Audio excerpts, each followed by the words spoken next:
আচ্ছা, একটা প্রশ্ন। ২০৩০ সাল নাগাদ আমাদের চাকরিগুলো কি থাকবে নাকি হারিয়ে যাবে? আর্টিফিশিয়াল ইন্টেলিজেন্স মানে এআই যেভাবে সবকিছু ওলটপালট করে দিচ্ছে, তাতে এই প্রশ্নটা কিন্তু এখন আর মোটেও অবাস্তব না। তো চলুন আজকের এই আলোচনাতে আমরা একটু গভীরে যাই। দেখি কিভাবে এই এআই এর যুগে টিকে থাকা যায় আর কোন কোন স্কিল আমাদের ভবিষ্যৎটা সুরক্ষিত করতে পারে। তো চলুন একদম সরাসরি পয়েন্টে চলে আসি। একটা পরিসংখ্যান কিন্তু রীতিমতো চমকে দেবার মতো। ধারণা করা হচ্ছে ২০৩০ সালের মধ্যে এআই অটোমেশন প্রায় ৮০০ মিলিয়ন চাকরি, হ্যাঁ ঠিকই শুনছেন, ৮০ কোটি চাকরি রিপ্লেস করে দিতে পারে। একবার ভেবে দেখুন সংখ্যাটা। এই বিশাল পরিবর্তনটাই কিন্তু আমাদের আজকের আলোচনার মূল কারণ। ব্যাপারটা অদ্ভুত না? একদিকে টেকনোলজি এগোচ্ছে রকেটের গতিতে, আর অন্যদিকে আমাদের এডুকেশন সিস্টেম সেটা যেন সেই পুরনো জায়গাতেই আটকে আছে।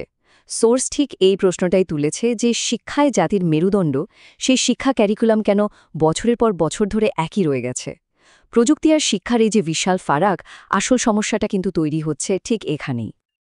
আর ঠিক এই কারণে এআইকে শুধু একটা নতুন টুল ভাবলে কিন্তু মস্ত বড় ভুল হবে না। এটা তার চেয়ে অনেক বেশি কিছু। এটা এমন একটা ডিসরাপশন বা সোজা বাংলায় ওলটপালট, যা আমাদের চাকরির বাজার থেকে শুরু করে নিজেদের তৈরি করার পুরো প্রক্রিয়াটাকেই একদম গোড়া থেকে বদলে দিচ্ছে। তো সোর্সের মূল কথাটা কি? খুবই পরিষ্কার আর সোজা। কেউ কিন্তু সাহায্য করতে এগিয়ে আসবে না। সরকারও না, টিচার্সরও না। নিজের ভালোটা নিজেকেই বুঝতে হবে। মানে এই নতুন যুগে টিকে থাকার দায়িত্বটা কিন্তু সম্পূর্ণ আমাদের নিজেদের কাঁধে। আর পার্সোনাল রেসপন্সিবিলিটি বা ব্যক্তিগত উদ্যোগ, এটাই একমাত্র বাঁচার পথ। আর এই দায়িত্বটা ঠিকভাবে নিতে গেলে সবচেয়ে আগে যেটা দরকার সেটা হলো মাইন্ডসেটের একটা বড় পরিবর্তন। মানে আগে টাকা কামানোর পেছনে না ছুটে ফোকাস করতে হবে শেখার ওপর, মূল্যবান স্কিল বা দক্ষতা অর্জনের ওপর। কারণ দীর্ঘমেয়াদী সাফল্যের আসল ভিত্তি কিন্তু এটাই। তাহলে চলুন দেখে নিই আজকে আমরা ঠিক কোন ৫টা স্কিল নিয়ে কথা বলবো। প্রথমে এআই টুলস চালানো, এরপর এনগেজিং কন্টেন্ট তৈরি করা, ৩ নম্বরে ডিজিটাল মার্কেটিংয়ে মাস্টার হওয়া, ৪ নম্বরে অটোমেশন আর ইনোভেশন, আর সবশেষে এমন কিছু মানবিক গুণ যা এআই কোনোদিনও ছুঁতে পারবে না। ওকে, তাহলে শুরু করা যাক আমাদের প্রথম স্কিল দিয়ে, এআই টুলস কমান্ড করা। মানে এআইকে ঠিকঠাকভাবে কন্ট্রোল করা আর নির্দেশ দিতে পারার ক্ষমতা। এটা এখন আর কোনো অপশন না, এটা অপরিহার্য। আর এখানেই চলে আসছে প্রম্পট ইঞ্জিনিয়ারিংয়ের কনসেপ্টটা। জিনিসটা আসলে কি? খুব সোজা।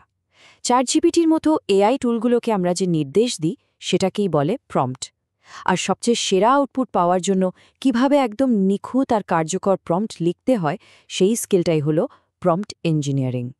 যেমন ধরুন, এআইকে শুধু একটা বিড়ালের ছবি আঁকো বললে একরকম রেজাল্ট আসবে, কিন্তু যদি বলা হয় স্টুডিও লাইটিংয়ে একটা নরম সোফায় বসে থাকা পার্সিয়ান বিড়ালের ফটো রিয়েলিস্টিক ছবি আঁকো, তাহলে দেখবেন রেজাল্টটা আকাশ পাতাল তফাৎ হয়ে গেছে।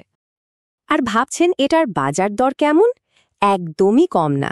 যারা এই ফিল্ডে এক্সপার্ট তারা ঘন্টায় $10 থেকে শুরু করে $50, এমনকি তারও বেশি চার্জ করছেন। আর সোর্স অনুযায়ী সামনে ২০২৫ সালের জন্য এটা একটা ভাইটাল, মানে অসম্ভব জরুরি একটা স্কিল হতে চলেছে। আচ্ছা, এবার আসা যাক আমাদের দ্বিতীয় স্কিলে।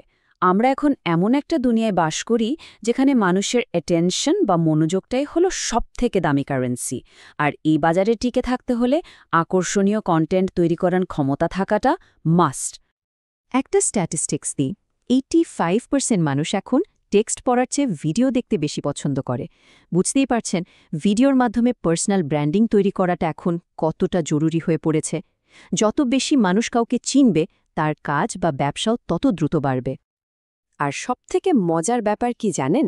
এখন কিন্তু পুরো কন্টেন্ট বানানোর কাজটাই এআই দিয়ে করে ফেলা যায়। ভাবুন একবার, আইডিয়া আর স্ক্রিপ্ট লেখার জন্য আছে চ্যাটজিপিটি, ভয়েস জেনারেট করার জন্য 11 ল্যাবস, ছবি বানানোর জন্য লিওনার্ডো এআই, থাম্বনেল বা গ্রাফিক্সের জন্য ক্যানভা, আর ভিডিও এডিটিংয়ের জন্য ক্যাপকাট।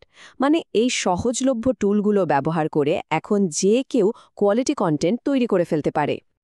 বেশ দারুণ কন্টেন্ট তো বানানো হলো, কিন্তু সেটা যদি সঠিক দর্শকের কাছে পৌঁছাতেই না পারল, তাহলে তো সব চেষ্টাই বৃথা, তাই না?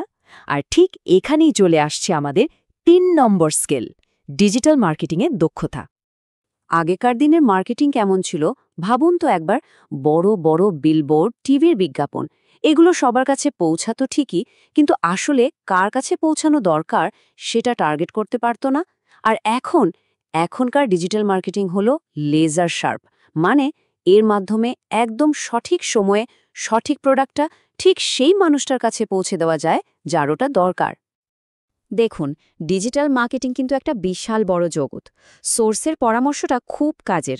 সব বিষয়ে অল্প অল্প জানার থেকে যে কোনো একটা নির্দিষ্ট বিষয়ে এক্সপার্ট হওয়া অনেক বেশি জরুরি। যেমন ধরুন এসইও, মানে সার্চ ইঞ্জিন অপটিমাইজেশন, যাতে মানুষ গুগলে সার্চ করলেই সহজে খুঁজে পায়। অথবা হতে পারে ফেসবুক অ্যাডস।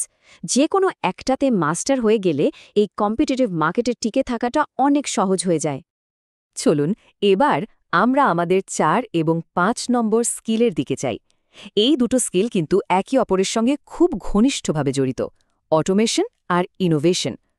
চলুন দেখি কিভাবে এআই ব্যবহার করে কাজকে অটোমেটিক করে তোলা যায় আর সেখান থেকে নতুন ব্যবসার সুযোগ তৈরি করা যায়। এআই অটোমেশন জিনিসটা কি? সোজা কথায় এমন একটা সিস্টেম বানানো যেখানে রিপিটেটিভ কাজগুলো, মানে যে কাজগুলো বারবার করতে হয়, সেগুলো এআই নিজেই সামলে নেবে। যেমন ধরুন ইমেলের রিপ্লাই দেওয়া বা ডেটা এন্ট্রি করা। মানুষ কাজ করতে করতে টায়ার্ড হয়ে যায়, ভুল করে, কিন্তু এআই সে কখনো ক্লান্ত হয় না, আর তার ভুলের আশঙ্কাও প্রায় শূন্য। আর এই অটোমেশনের পাওয়ার ব্যবহার করে কিন্তু একটা ব্যবসা দাঁড় করানো এখন আগের থেকে অনেক সহজ। ভাবুন, মার্কেটে কোথায় গ্যাপ আছে সেই আইডিয়াটা বের করতে সাহায্য করবে চ্যাটজিপিটি। এরপর পুরো বিজনেস প্ল্যানটা তৈরি করতেও তার সাহায্য নেওয়া যায়। আর শেষে বিজনেসের দিনের পর দিনের কাজগুলো চালানোর জন্য তো নানা রকম এআই টুলস আছেই। এতক্ষণ তো অনেক কথা হলো এআই টুলস আর সিস্টেম নিয়ে, কিন্তু দিনের শেষে আমাদের সবথেকে বড় শক্তিটা কিন্তু কোনো টেকনোলজি নয়, সেটা আমাদের ভেতরেই আছে। চলুন এখন সেই সব মানবিক গুণ নিয়ে কথা বলি, যেগুলোকে এআই কোনোদিনও কপি বা রিপ্লেস করতে পারবে না। সোর্স অনুযায়ী এর 3টে মূল ভিত্তি আছে। 1, সেলফ এডুকেশন, মানে নিজে থেকে শেখা, বিশেষ করে বই পড়া, যা আমাদের বিশ্বাসের ভিতকে শক্ত করে আর নতুন নতুন আইডিয়ার জন্ম দেয়। 2, ফিজিক্যাল ফিটনেস বা শারীরিক সুস্থতা, কারণ শরীর ঠিক না থাকলে কিছুই ঠিক থাকে না, আর এটা আত্মবিশ্বাসও বাড়ায়। আর 3 নম্বর, নেটওয়ার্কিং ও পাবলিক স্পিকিং। দেখুন, এআই তথ্য দিতে পারবে, কিন্তু হাজার হাজার মানুষকে অনুপ্রাণিত করা, মোটিভেট করা, এই ক্ষমতাটা শুধু মানুষেরই আছে। মানুষের সাথে কানেক্ট করা, একটা শক্তিশালী প্রফেশনাল নেটওয়ার্ক তৈরি করা, এটার গুরুত্ব আসলে বলে শেষ করা যাবে না। কারণ দিন শেষে বড় সুযোগগুলো কিন্তু মানুষের হাত ধরেই আসে। একটা খুব চালু কথা আছে, your network is your net worth, মানে আমাদের নেটওয়ার্কটাই আমাদের আসল সম্পদ। তাহলে শেষ কথা একটাই, কাল থেকে শুরু করব এই ভাবনাটা মাথা থেকে একদম ঝেড়ে ফেলতে হবে। কারণ ভবিষ্যৎ কারো জন্য বসে থাকে না। নিজের ভবিষ্যৎটা ভালো করে গড়ার জন্য সেরা সময়টা কিন্তু কাল না, সেরা সময়টা হলো এখন, ঠিক এই মুহূর্তটা।